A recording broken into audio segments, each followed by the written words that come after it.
안녕하세요. 14시 수업을 시작하도록 하겠습니다. 5월 20일 드디어 학교에 나오게 되는데요. 많이 기다렸죠. 학교에 나오는 그날까지 건강관리 잘 하시기 바랍니다. 1학년 학생들이 5월 27일 날 등교함으로써 전 학년 학생들이 학교에 나오는데요.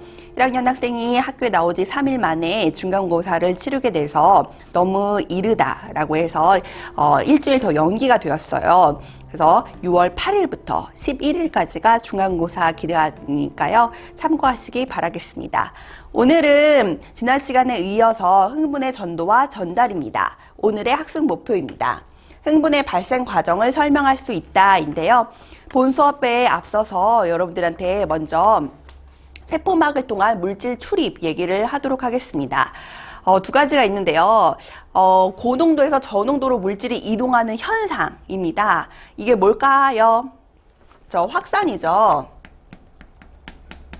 이 확산은 선생님이 확산이라고 하면은 이제 물에다가 물감을 딱 떨어뜨릴 때 확 퍼지는 게 떠오르는데요. 이거는 에너지가 쓰일까요? 쓰이지 않을까요? 그렇죠. 에너지가 쓰이지 않는 물질 이동 방식입니다.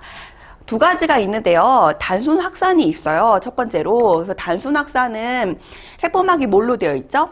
인지질 이중층으로 되어 있죠. 이 인지질 이중층을 그냥 통과하는 것입니다. 예를 들어서 뭐가 있냐면요. 폐포와 모세혈관 사이에서 산소와 이산화탄소의 교환이 있어요. 지난 그 호흡계 시간에 여러분들이 알아봤을 텐데 이 산소와 이산화탄소는 분압차에 의한 확산이었잖아요. 이 확산이 바로 단순 확산을 얘기하는 것입니다. 그림으로 한번 다시 표현을 해보면요. 여기 폐포가 있고요. 그다음에 이 폐포 주변을 모세혈관이 지나가게 되는데요. 산소 같은 경우는 어디가 더 많이 있어요? 그렇죠. 폐포 쪽이 고농도고 모세혈관 쪽이 저농도죠. 그래서 고농도에서 저농도로 이동하는 거. 거꾸로 이산화탄소는 모세혈관 쪽이 많고요. 폐포 쪽이 적으니까 그래서 고에서 저로 이동하는 모습입니다. 이것을 선생님이 다시 한번 그림으로 보여주면은요, 여기 이제 세포가 있어요. 근데 이 세포에 세포막이 있고, 근데 선생님이 이 부분이 이제 모세혈관을 선생님 선으로 표현했지만 사실은 다 뭐예요? 세포로 이루어져 있죠. 그래서 이 세포의 하나라고 보시면 돼요.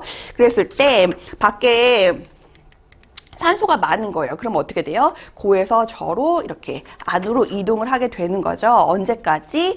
농도가 평행을 이룰 때까지 이동을 하게 되겠습니다. 또 단순 확산의 예로 뭐가 있냐면 지용성 물질의 이동이 있어요. 왜 지용성 물질의 이동이 이제 인지질 이중층을 통과하냐면요. 인지질 이중층을 그림으로 그리면 이렇게 그리잖아요. 근데 사실은 이 모습이 이래요. 그래서 이 지방산 부분이 굉장히 많은 부분을 차지합니다. 근데 이 부분이 뭐예요? 지용성. 기름에 잘 녹고 소수성. 물과 친하지 않는다라는 뜻이죠. 그래서 이 부분이 이제 많은 부분을 차지하게 되는 거고요. 그다음에 이 부분은 수용성, 물에 녹는다라는 거고 친수성, 물과 친하다라는 거예요. 그러면은 여기 수용성 물질보다는 지용성 물질이 아무래도 더 인지질 이중층을 잘 통과하겠죠. 그래서 이제 지용성 물질의 이동도 단순 확산에 속하게 되는 것입니다. 또 일반적으로 분자 크기가 작고 온도가 높고 농도차가 클수록 확산 속도가 빠르다라고 되어 있네요.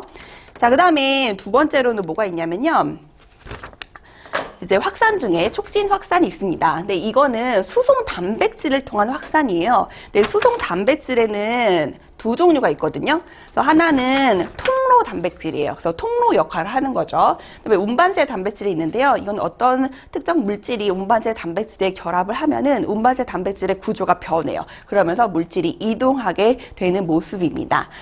여기 예가 있는데요. 나트륨 이온 통로를 통한 나트륨 이온의 확산이 있습니다. 네, 선생님이 이제 나트륨 이온 통로를 나트륨 통로라고 얘기를 할게요. 그다음에 칼륨 이온 통로를 통한 칼륨 이온 확산이 있는데 역시 칼륨 통로라고만 얘기를 하도록 하겠습니다. 뒤에서도 계속 나오게 되는 거거든요. 근데 이 그 칼륨이나 나트륨 통로는 다 뭐에 해당되냐면 이 통로 단백질에 해당돼요. 그래서 여기 얘가 나트륨이 여기 있는데요. 여기가 세포 밖이 되고 여기가 안이라고 하면은 나트륨이 어디가 더 많아요. 그렇죠? 밖이 더 많이 존재하고 있죠. 그래서 고에서 저로 에너지가 쓰이지 않으면서 이동하게 되는 거죠. 근데 운반체 단백질의 예로 뭐가 있냐면요. 인슐린 작용에 따른 세포막을 통한 혈중 포도당의 확산이 있습니다. 역시 여기 포도당이 고농도로 있고요. 세포 안쪽에는 저농도로 있네요. 그래서 포도당이 운반체 단백질에 결합을 하면 운반체 단백질의 구조가 변하면서 이제 안으로 들어오게 되는 모습입니다. 그런데 왜 인슐린하고 영향이 있느냐라는 건데요. 이거는 이제 참고로만 알아두세요. 여기 보면은 이제 세포가 있고요. 밖에 인슐린이 있어요. 근데 이 인슐린에 이제 인슐린이 결합할 수 있는 수용체가 있거든요. 인슐린 수용체. 그래서 인슐린이 수용체에 결합하면은 안에서 여러 신호에 의해서 이 운반체 단백질의 구조가 변하면서 밖에 포도당이 더 농도가 많죠. 그래서 고에서 저로 포도당이 이동하게 됩니다. 그렇게 되면은 이 밖이 혈관이라고 해요. 혈액에 포도당 농도가 많았어요. 그래서 혈당량이 높았는데 포도당이 세포 안쪽으로 들어오게 되니까 혈당량이 떨어지게 되겠죠. 그다음에 들어온 포도당은 만약에 간이라면 글리코젠으로 저장을 할 수도 있고 세포라면은 이제 세포 호흡으로 포도당이 쓰일 수 있게 되겠네요. 그러면서 이제 포도당이 계속 이제 혈액에 있는 포도당이 떨어지는 모습, 그래서 혈당량 조절에 인슐린이 쓰인다라는 거예요. 그래서 참고로 알아만 두시고요. 이렇게 해서 이제 단순 확산하고 이제 촉진 확산을 설명을 드렸는데 그래프로 한번 비교를 해 보도록 하겠습니다. 자, 농도차에 따른 이동 속도입니다. 왼쪽은 단순 확산인데요. 이거는 농도차가 높을수록 이동 속도가 빠르게 올라가는 걸 볼 수가 있죠. 촉진 확산도 이제 농도차가 어느 정도 되면은 이동 속도가 증가합니다. 그런데 한정된 수의 수송 단백질 때문에 이제 너무 농도가 많으면요, 이 수송 단백질이 다 포화가 돼 버려요. 그래서 더 이상 이동 속도가 올라가지 않는 모습을 볼 수가 있습니다. 왜냐하면 수송 단백질을 이용하기 때문이에요. 자, 그 다음에 이제 에너지가 안 쓰인 얘기를 했는데요. 이번에는 에너지가 쓰이는 물질 이동입니다. 에너지가 쓰이니까요, 이제 저농도에서 고농도로 물질이 이동할 수 있는 거예요. 이것을 뭐라고 하냐면 능동수송이라고 합니다.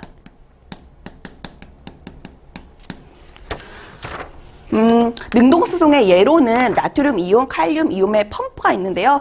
이제 역시 선생님이 나트륨, 칼륨 펌프라고 얘기를 할게요.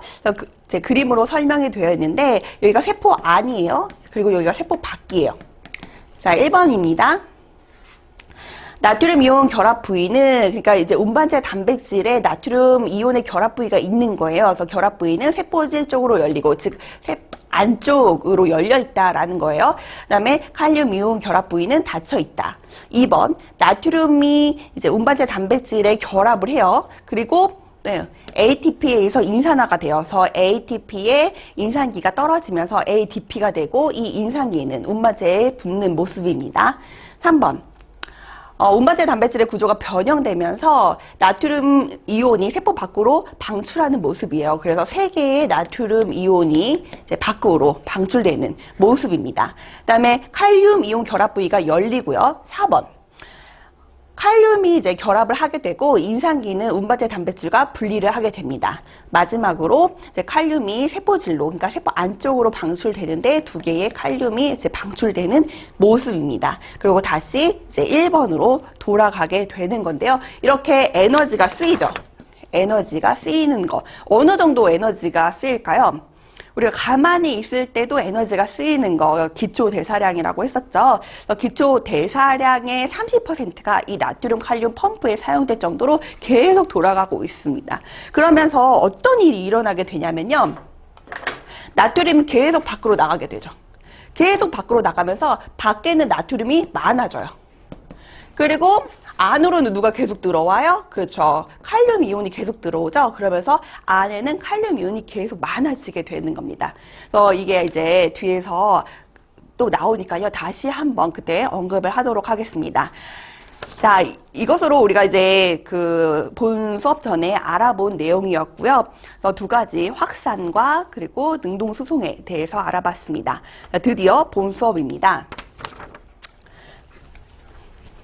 막전위라고 되어 있는데요. 먼저 전위가 무엇이냐? 전위는 전기적인 위치 에너지다라고 보시면 돼요. 이건 상대적인 개념이거든요.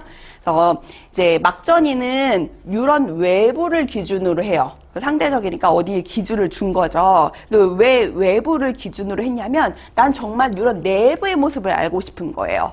그랬을 때 네, 선생님 그림으로 그려볼게요.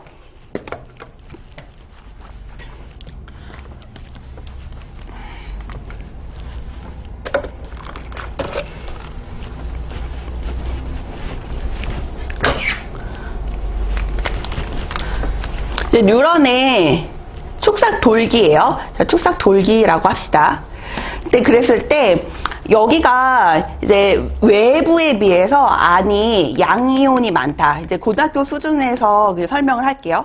양이온이 많다라고 하면은 플러스 기호를 외부에 보다 안이 양이온이 적다라고 마이너스 부호를 쓴다라는 거예요. 그래서 이제 진짜 측정을 해본 거죠. 그래서 측정을 해봤을 때 이제 두 개의 지점을 찍고 외부, 그래서 내부를 찍고 이제 외부가 기준이 되는 거죠. 그랬을 때 전압계로 측정을 해보니까 마이너스 70mV였대요. 그러면 이 말은 뭐예요? 외부보다 내부의 양이온이 적다라는 거죠. 그래서 외부가 더 많다라는 거예요. 이해가 됐어요? 왜 그런지를 이제 설명을 하도록 하겠습니다. 먼저 이제 드디어 이제 활동 전이라는 말이 나왔는데요. 이게 뒤에 나올 거고요. 어떤 우리가 뉴런의 역할이 뭐예요? 어떤 자극을 줬을 때 이 자극을 인지하고 반응으로 나타나는 거잖아요. 그래서 그거를 이제 흥분이라고 하는데 뉴런이 자극을 받아서 세포막의 전기적 특성이 변하는 현상이래요. 그래서 어떻게 변하는지 이제 뒤에 나올 거고요. 이제 흥분의 발생 과정입니다. 먼저 적어보세요. 이제 하나하나 살펴볼 거예요. 첫 번째로 분극이에요. 극이 나눠졌다라는 뜻이고요. 어떻게 나눠졌는지는 뒤에서 설명을 하도록 하겠습니다. 그 다음에 탈분극이라고 해요. 탈분극. 그래서 분극이 나눠져 있던 게 벗어났다라는 거예요. 그 다음에 재분극. 다시 분극 상태로 돌아왔다라는 거예요. 첫 번째 분극입니다. 분극, 극이 나눠져 있다라는 건데요. 뉴런이 자극을 받지 않았을 때 아까 앞에서 우리가 한 마이너스 70mV다라고 했잖아요. 그러니까 그 세포 밖을 기준으로 했을 때 안이 마이너스 값을 가진다는 것은 양이온의 값이 더 적다라고 보면 된다라고 했었죠. 그러면 한번 왜 이렇게 마이너스 값을 가지게 되는지 그 원인이 무엇인지를 살펴보도록 하겠습니다. 자, 여기 이렇게 세포막이 있는데요. 여기가 지금 밖이에요. 그리고 여기가 안입니다. 그랬을 때 나트륨, 칼륨 펌프가 있네요. 그래서 에너지를 사용하면서 나트륨을 3개가 밖에 나가게 되고 2개가 칼륨이 들어오게 됩니다. 어때요? 하나가 더 많이 밖으로 나갔죠. 그래서 상대적으로 안이 더 적겠네요. 그러면서 나트륨이 어디가 많아요? 그쵸? 밖이 많죠. 이게 되게 중요하거든요. 밖이 많아요. 그래서 나트륨 나가 밖이 많고요. 안은 적습니다. 적게 그려볼게요. 그 다음에 칼륨 같은 거 어디가 더 많아요? 계속 들어오고 에너지를 쓰면서까지 계속 들어오고 있으니까 안쪽이 많고 밖은 적겠네요. 자, 근데 여기 단백질 있어요. 통로 단백질. 나트륨 이온 통로 단백질이 있는데 대부분 다 닫혀 있고요. 극히 일부만 열려 있거든요. 여기다 그림을 한번 그려볼게요. 정말 적어서 여기 그림으로도 표현을 하지 않았어요. 근데 자, 이게 알면 유용하거든요. 그래서 이따 다시 설명을 할 거고요. 밖이 늘 나트륨이 많으니까 이 통로 단백질은 아까 확산의 예였죠. 촉진 확산의 예였죠. 그러면서 밖에서 고농도에서 저농도로 이동하게 되는 것입니다. 그리고 칼륨 통로도 있는데요. 칼륨 통로도 일부도 열려 있어요. 나트륨 그 통로보다 더 열려 있거든요. 그러면서 칼륨은 어디서 어디로, 그죠? 안에서 밖으로 이제 나가게 되는 거죠. 또 이제 대부분 닫혀 있고요. 그리고 또 뭐가 있냐면요. 여기 그 음이온 단백질이 세포 안쪽에 더 많아요. 음전하를 띤 단백질이 더 많으면서 밖에 비해 안쪽이 더 마이너스 값을 띠게 되는 거죠. 그래서 마이너스 70mV를 갖게 된다라는 거예요. 여기에 대해서 한 번 더 정리를 해볼게요. 여러분 프린트물 16페이지에 표에 보면은 이온의 이동과 분포가 있습니다. 동그라미 점 보면은요, 에너지를 소모하면서 나트륨은 세포 어디로? 밖으로. 그 다음에 칼륨은 세포 안쪽으로 이동하게 되는 거. 이거 뭔가요? 그렇죠. 나트륨, 칼륨, 펌프가 되는 거죠. 그 다음에 나트륨 이온의 통로는 나트륨이 세포 밖에서 안쪽으로 들어오게 되는 건데 극히 적고요. 칼륨 통로 같은 경우는 칼륨이 세포 안에서 밖으로 나가게 되는 건데 이제 일부만 열려 있다라는 거. 그 다음에 세포 안쪽에 음전하를 띤 단백질이 높은 농도로 존재한다라는 거요.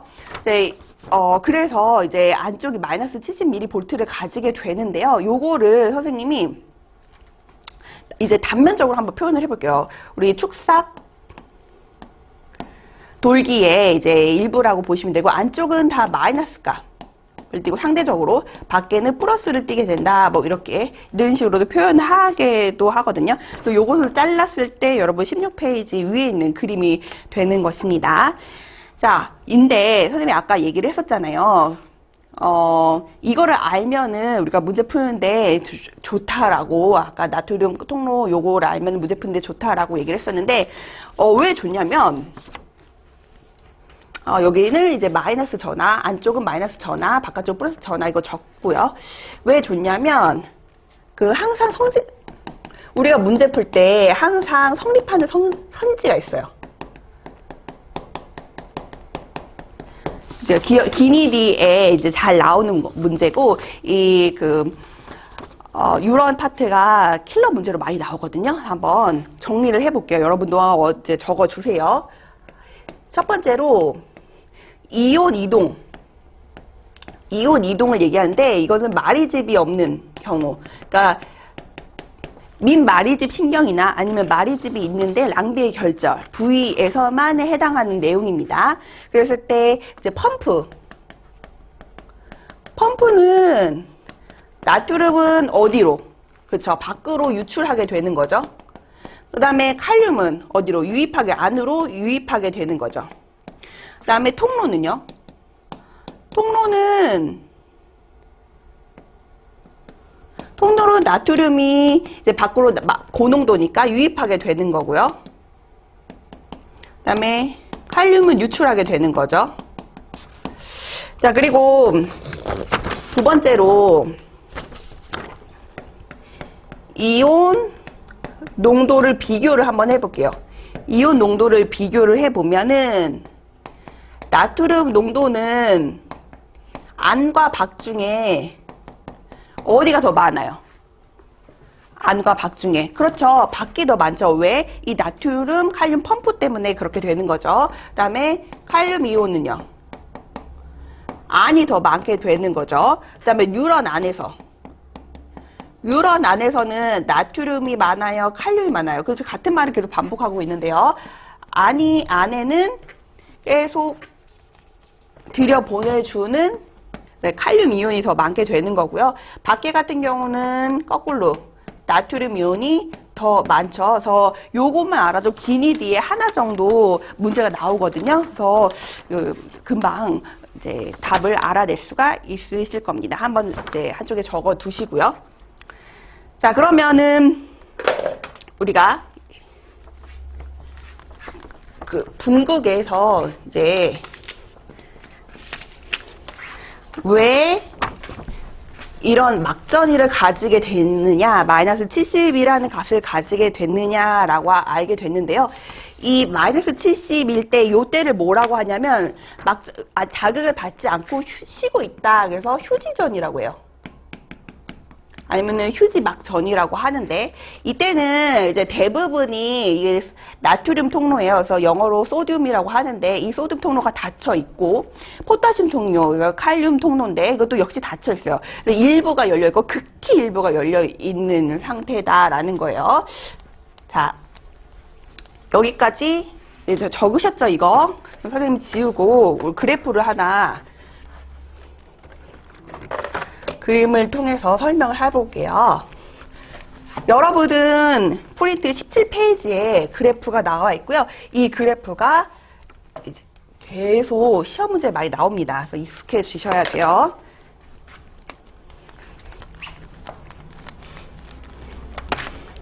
자, 보면은 시간에 따른 막전이에요. 그래서 여기가 마이너스 70mV라는 막전이에요. 이때 시간에 따른 거예요. 그런데 지금 마이너스 70mV에 이제 자극을 받지 않은 상태, 이때를 뭐라고 하냐면 휴지전이라고 한다라는 거예요. 휴지전에가 마이너스 70mV이다. 또 이제 두 번째로 탈분극이요. 자, 드디어 자극을 받았어요. 그럼 자극을 받으면은 우리가 알게 되는 거잖아요. 그래서 어떻게 알게 되는지를 하는데, 뉴런이 자극을 받아서 무슨 통로가 열리냐면 나트륨 통로가 열려요. 나트륨 이온의 통로가 열려요. 근데 아까 나트륨 이온이 어디가 많았어요? 나트륨 밖이 많다고 했죠. 그러니까 세포 안쪽으로 막 나트륨이 들어오게 되겠네요. 그래서 나트륨의 이동 결과 세포 안쪽은 이게 탈분극이잖아요. 분극에서 벗어났다요. 원래는 세포 안쪽이 뭐였어요? 세포 안쪽이 마이너스 밖이 플러스 상태. 요때였죠. 이때 분극 상태가 이랬는데 얘가 탈분극이면은 벗어났다잖아요. 그러면 다시 플러스 마이너스 바뀌어졌다라는 거예요. 세포 안쪽은 플러스 전화, 세포 밖은 마이너스 전화를 띈다. 그래서 왜냐라고 봤더니 여기 나트륨 통로가 열렸어요. 나트륨이 통로가 열리면서 나트륨이 우르르 밖이 많으니까 들어오게 되는 거예요. 자, 근데 여기 이거를 탈분극이라고 하는데요. 이때는 역치 이하의 자극이다라고 하는데요. 이 역치 이하의 자극일 때라는 거예요. 이 역치가 뭐냐면은 여러분 프린트물에도 있는데 최소한의 자극의 세기예요. 그런데 여기가 이제 역치 이하의 자극을 줬다라고 하면은 나트륨 통로가 들어와요. 나트륨 통로에서 나트륨이 들어오는데 얘가 그냥 닫혀버려요. 원래는 나트륨이 이제 그 이상의 나트륨 자극을 받으면 나트륨이 막 들어와요. 나트륨이 들어오면서 이 나트륨 이온이 다른 나트륨 이온 통로를 자극을 시켜서 또 열려요. 그럼 나트륨이 또 들어와. 그러면서 연쇄적으로 쭉 들어오거든요. 근데 역지 이하의 자극을 주면은 좀 올라가다가 말아버려요. 근데 이제 역지 이상의 자극을 주면 어떻게 하냐면 쭉 하고 올라가요. 근데 어느 정도로 올라가냐면 마이너스 50mV 요때까지 이제 자극을 주면은 연쇄적인 반응이 일어나면서 나트륨 통로가 우르르르 열려요. 그럼 나트륨이 우르르르 들어와. 그러면서 슉 하고 올라가요. 어느 정도까지 올라가냐면 플러스 30에서 35 정도까지 mV까지 올라가게 됩니다. 그래가지고 이때를 뭐라고 하냐면 그래서 요때를 뭐라고 하냐면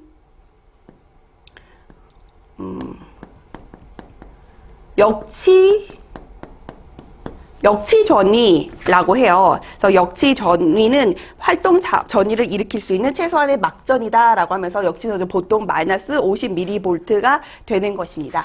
자, 다시 한번 보면은요, 이제 그 뉴런이 일정 세기 역치 이상의 자극을 받았을 때 우리가 휴지 전위에서 무슨 전위라고 하냐면 활동 전위라고 해요.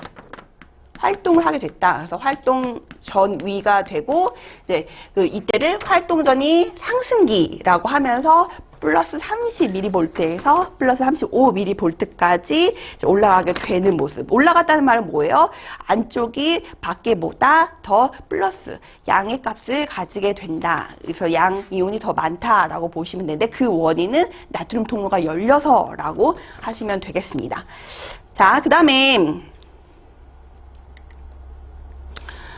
이제 재분극이에요. 이 재분극은 분극으로 다시 돌아온다라는 건데요. 그래서 어떻게 되냐면 탈분극이 일어났던 부위에 다시 나트륨 통로가 닫혀요. 네, 나트륨 통로는 빠르게 이제 열리고 닫히거든요. 빠르게 닫히고 이번에는 칼륨 통로가 열려요.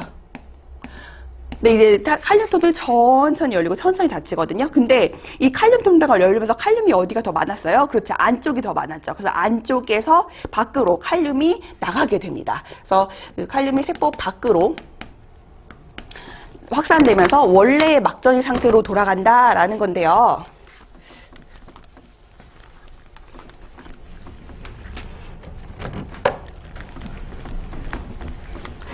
그림으로 다시 한번 살펴보면은 이거예요.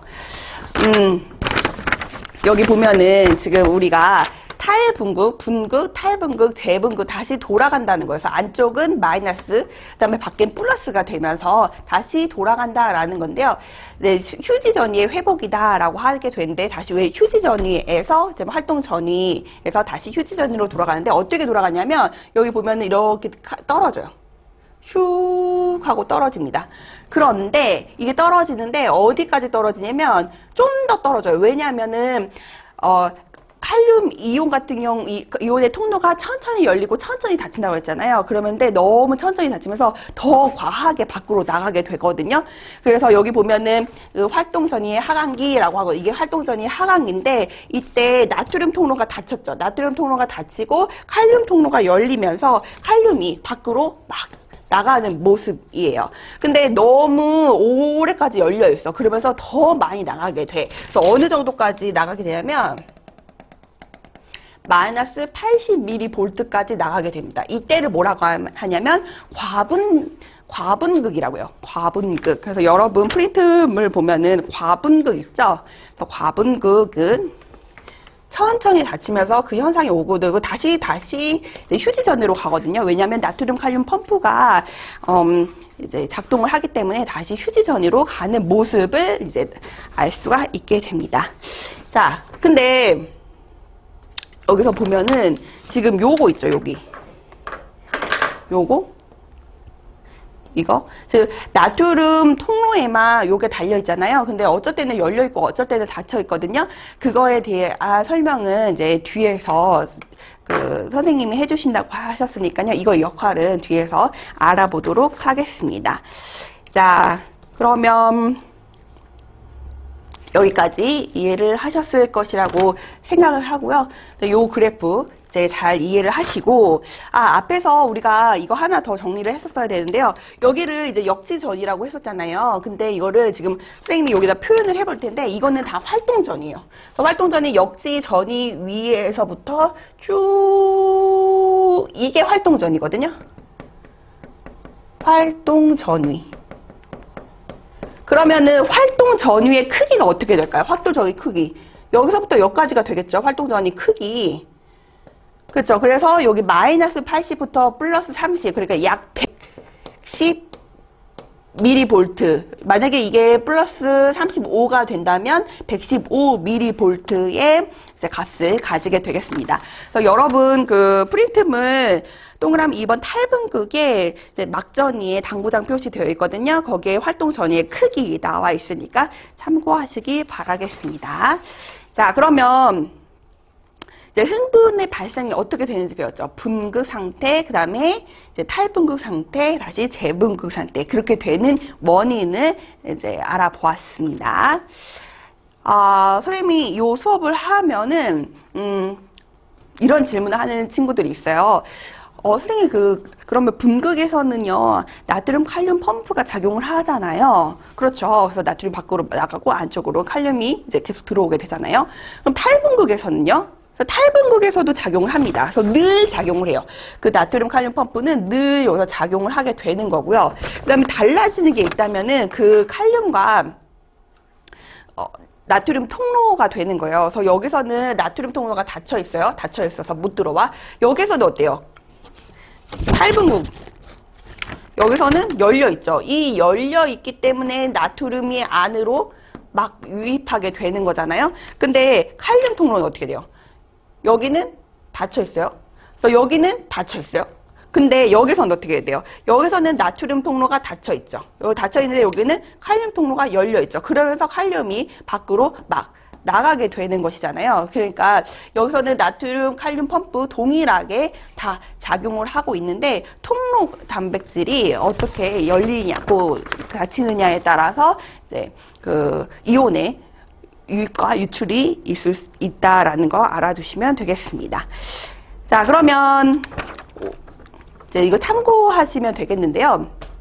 네, 그래도 이제 종종 모의고사에서는 그래도 나오는 문제입니다. 자극의 세기와 활동 전후의 크기인데요. 우리가 자극을 살짝 받을 때랑 강하게 받았을 때랑 느낌이 다르죠.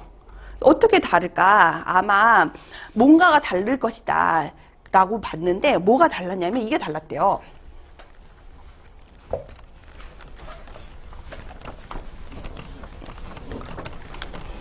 자, 여기 자극을 줘요. 피부에. 피부는 이제 감각기가 되는 거고요. 이 감각기에서의 자극은 구심성 뉴런 또는 감각 뉴런한테 이제 전달이 되는 거죠. 근데 여기 보면은 이제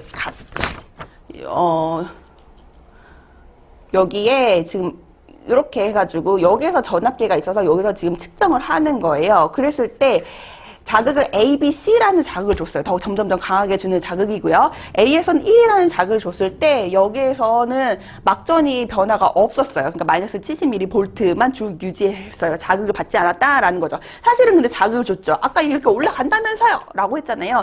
근데 이게 지금 마리집을 지나고 나서 측정한 거라서 그래요. 만약에 여기서 측정을 했다면은 여기서는 막전이 변화가 있었을 겁니다. 그래서 여기가 마이너스 70mV다라고 하면은 가다가 자극을 A라는 자극을 줬을 때 이렇게 올라갔다 마를 거예요. 그러니까 여기가 이제 마이너스 50mV다라고 하면은 여기서 자극을 여기서 측정했다면 그런데 이제 마리집을 지나고 나서 측정했기 때문에 이게 이런 거거든요. 이게 왜 그런지는 다음 시간에 수업을 들으면은 이해를 하실 수 있을 것입니다. 그 다음에 이제 B라는 자극을 줬는데 조금 더 강한 자극이죠. E라는 자극을 줬을 때 이렇게 이제 활동 전이가 나타나게 되네요. 그 다음에 C라는 더 큰 자극, 4라는 자극을 줬을 때는 더 많이 나타나요. 근데 여기서 중요한 거는 뭐냐면 활동전이 크기가 변했나요? 활동적인 크기는 변하지 않았죠. 그럼 뭐가 변했어요? 같은 시간 동안에 더 많은 빈도를 가지게 되는 거죠. 그래서 자극의 세기는 활동 전이의 빈도입니다. 그래서 다시 정리를 해보면 역지 이상의 자극의 세기를 줬을 때 흥분의 이동 속도에 영향을 주지 않는데요. 이동 속도에 영향을 주는 건 뭐였죠? 그렇죠. 촉삭돌기의 지름, 단면적, 그다음에 길이, 온도가 영향을 줬고요. 그다음에 이제 여기에 영향을 주지 않고 활동 전이의 크기에도 영향을 주지 않아요. 크기에도 영향을 주지 않고 오로지 활동 전이 빈도에만 영향을 준다라고 보시면 돼요. 그래가지고 큰 작으면 이 활동 전이 빈도 수가 증가하게 된다라는 거예요. 다시 한번 그림을 통해서 확인을 해 볼게요. 여기 어떤 두 가지의 자극을 줬어요.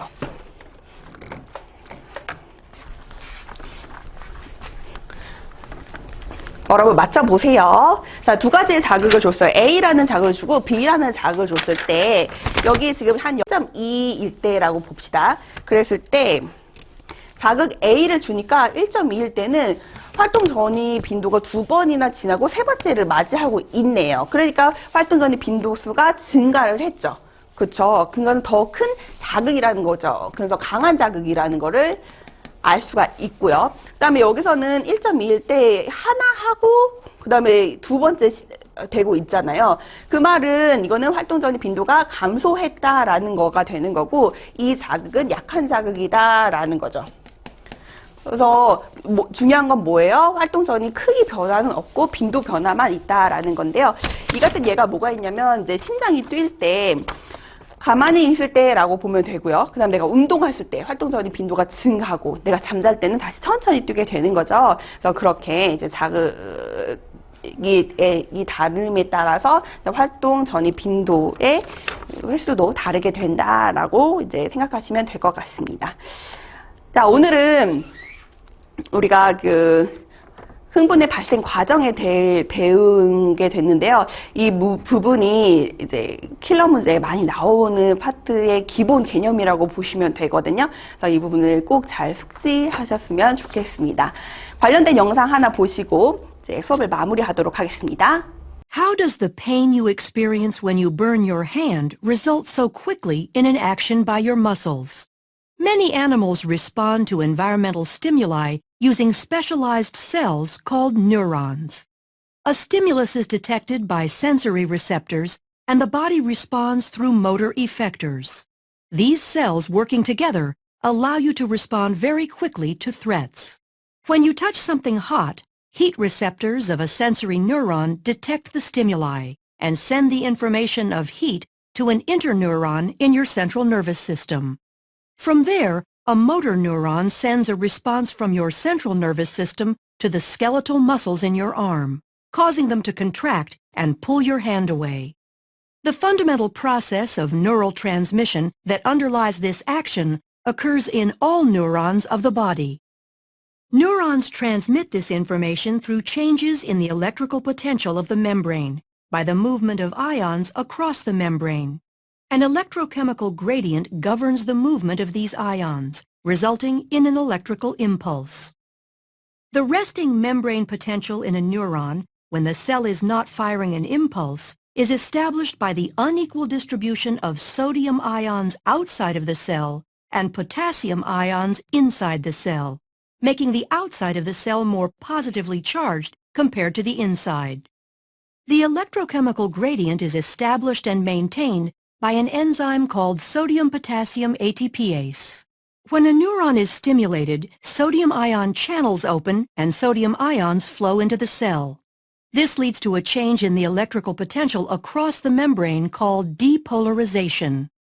The depolarizing electrical potential travels down the dendrites and over the cell body. Multiple electrical potentials will combine at the axon hillock in a process called summation. If the depolarization is large enough, an action potential is triggered. Action potentials are all or none electrical impulses that maintain their amplitude and strength down the length of the axon.